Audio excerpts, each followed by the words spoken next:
Banyaknya orang-orang yang hanya bisa melaksanakan yang wajib-wajib saja di bulan Ramadan ini khususnya. Tetapi banyak pula yang Allah berikan nikmat lebih. Dia bisa melaksanakan yang sunnah-sunnah. Di antara nikmat yang harus kita syukuri juga adalah di bulan Ramadan ini Allah Subhanahu wa taala memudahkan rezeki sebagian kita. Kemudian dia bersedekah, dia berinfak.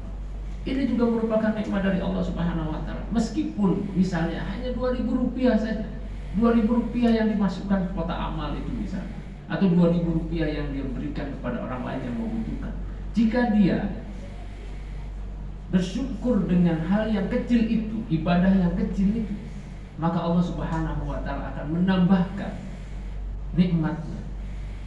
Kalau misalnya dia bersyukur dengan 2 rakaat sebelum subuh yang bisa dia lakukan, maka tentunya Allah Subhanahu wa taala akan memberikan tambahan, yaitu kekuatan untuk bisa melaksanakan yang sunnah-sunnah lainnya.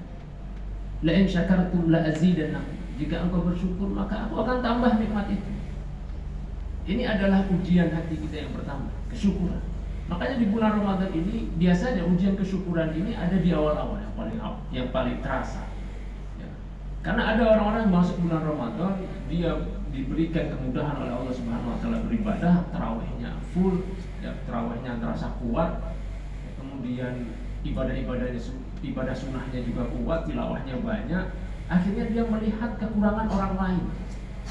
Kemudian dia menyalahkan orang lain, kamu gak terawih di masjid, kok kamu tilawahnya cuma segitu-segitu saja. Nah ini bentuk ketidaksyukuran sebenarnya. Seakan-akan ibadah itu hanya bersumber dari dia. Karena itu nanti wala in kafartum inna adzabi lasyadid. Jika engkau kufur, maka sungguhnya azabku itu sangat pedih. Maka azab itu ketika orang kufur, dia tidak merasakan bahwa lemahnya keimanan atau cepatnya turun keimanan itu juga merupakan salah satu azab yang disegerakan oleh Allah Subhanahu wa taala di dunia ini. Ya naudzubillah min dzalik. Karena itulah mari kita bersyukur kepada Allah Subhanahu wa taala. Selalu kita ingat di saat sahur, di saat berbuka, bahkan di saat berpuasa, semua yang bisa kita lakukan merupakan nikmat dari Allah Subhanahu wa taala yang harus kita syukuri. Nah, ini ujian yang pertama. Ujian yang kedua yang sudah pasti dan mungkin merupakan inti dari puasa kita adalah ujian kesabaran. Kesabaran itu bukan mengalah.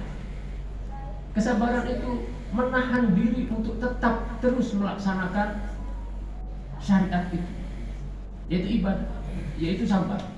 Kalau para ulama mengatakan sabar itu dibagi 3, sabar dalam ketaatan, sabar dalam menjauhi kemaksiatan, sabar dalam musibah. Maka kita juga harus bersabar dalam ketaatan.